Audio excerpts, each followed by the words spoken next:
Les accords de confidentialité. Alors, qu'est-ce qu'un accord de confidentialité?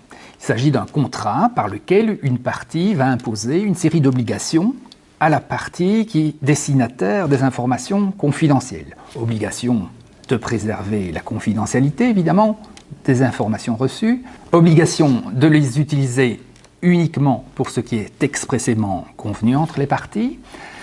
Et dès lors, ces accords de confidentialité sont importants. Ils sont importants vis-à-vis des informations qui donnent à une entreprise un avantage concurrentiel et qui ne sont pas protégeables par un droit de propriété intellectuelle. Donc je pense notamment au savoir-faire, à des secrets d'affaires. Une partie, dans ce cas-là, n'a pas de monopole légal sur ces informations, mais elle peut obtenir un monopole de fait grâce à la confidentialité sur ces informations.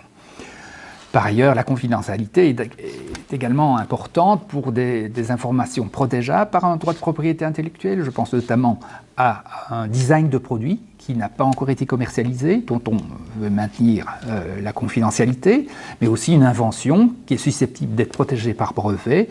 Dans ce cas, toute divulgation de l'invention avant le dépôt entraînera la destruction de sa nouveauté. Par ailleurs, une entreprise peut aussi décider de ne pas breveter une invention et donc de maintenir un monopole sur cette invention, un monopole de fait, grâce au secret.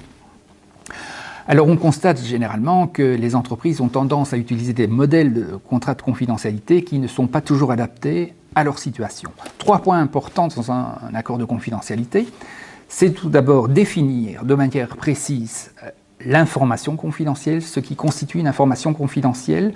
Un contrat qui dirait que toute information échangée est confidentielle risque d'être considéré comme ayant un champ trop large et dès lors sans objet. Par ailleurs, si vous avez demain un problème avec un accord de confidentialité, vous vous retrouverez devant un juge devant lequel il faudra prouver que telle information est bien rentrée dans le champ contractuel, est bien considérée comme étant confidentielle entre les parties et qu'elle a été communiquée à la partie réceptrice. Dès lors, il faut définir la notion d'information confidentielle et préciser les modalités de communication de ces informations confidentielles et se ménager une preuve que telle information a bien été communiquée à l'autre partie. Deuxième point important, c'est l'objet du contrat. Préciser pourquoi les parties s'échangent de l'information confidentielle et surtout quels sont les usages autorisés de cette information. Ainsi, on pourra dire que l'information est communiquée uniquement en vue de permettre aux parties d'évaluer la possibilité d'une collaboration entre elles. Troisième point important, c'est la durée. On distingue 2 types de durée dans un contrat de confidentialité. La durée proprement dite du contrat, c'est-à-dire la période durant laquelle les parties vont s'échanger de l'information confidentielle et vont pouvoir l'utiliser.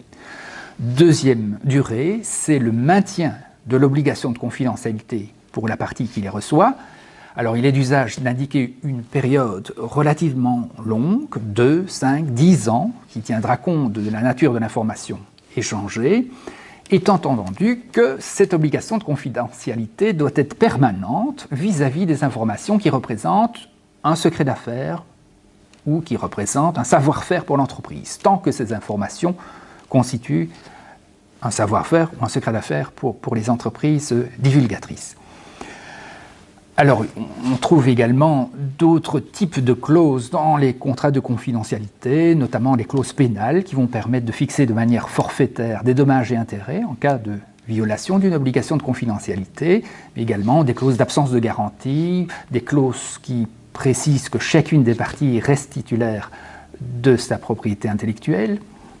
Donc, il est vivement conseillé aux entreprises de revoir leur accord de confidentialité à la lumière de ces différents éléments, durée, objet, définition de l'information confidentielle, et de les adapter vis-à-vis de leurs collaborateurs futurs, sous-traitants ou partenaires qui vont recevoir ces informations.